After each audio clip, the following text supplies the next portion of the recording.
أهلا بيكم في قناة شباك تذاكر، القناة اللي بنحكي لكم فيها أقوى وأغرب القصص من عالم السينما.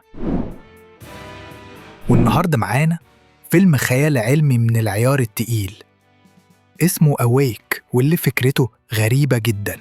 تخيل تصحى تلاقي الدنيا كلها فصلت والناس مش عارفة تنام. تعالوا نشوف حكاية شيل وآخر أيام البشر قبل ما النوم يختفي من العالم. شيل آدمز دكتورة سابقة في الجيش الأمريكي، عايشة حياة هادية مع أولادها نوح وماتيلدا. لكن فجأة حصلت حاجة عمرك ما تتوقعها. اتقطعت الكهرباء عن كل حاجة، العربيات وقفت، الموبايلات فصلت، الأجهزة طفت، والدنيا دخلت في فوضى غريبة.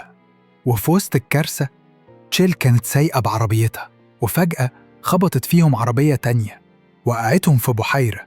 وأسوأ حاجة بنتها ماتيلدا غرقت، لكن ضابط شرطة أنقذها في آخر لحظة. البنت فاقت، بس الغريب لما رجعوا من المستشفى اكتشفوا إنهم مش قادرين يناموا. الموضوع ما كانش مجرد صدفة، العالم كله ما بقاش بينام. الناس بدأت تتعب وتنهار ودماغهم تبوظ. النوم بقى حلم مش موجود. بس في استثناء غريب، ست عجوزة قالوا إنها الوحيدة اللي بتنام، وكان في مركز أبحاث عسكري اسمه ذا هاب بيحاولوا يلاقوا علاج. شيل افتكرت إن بنتها الصغيرة ماتيلدا كمان بتنام، ومن اللحظة دي بدأت المطاردة. شيل خافت إنهم ياخدوا ماتيلدا عشان يعملوا عليها تجارب، فقررت تهرب معاها وتحميها بأي تمن. واجهوا ناس مجنونة ولصوص وسجناء هربانين، بس كمان قابلوا ناس ساعدوهم زي دوتش، سجين هارب بس طلع عنده ضمير.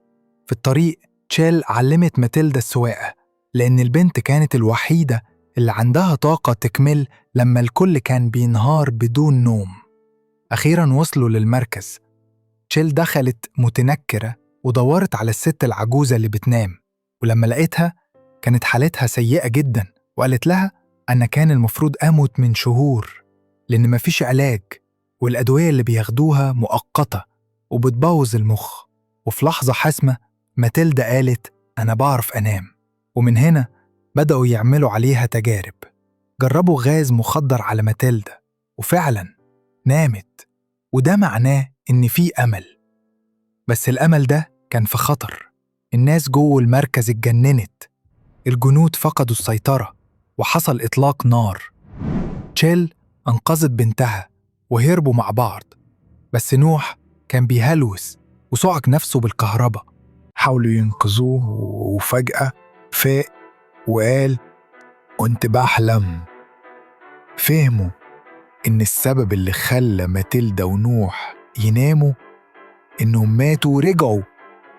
فتشيل قالت مفيش حل، ترني أموت وارجع. فعلا غرقوها في البحيرة، وبعد شوية فاقت وفتحت عينيها وابتسمت. وهنا بدد أمل جديد للبشرية إنهم يوصلوا لعلاج الفن.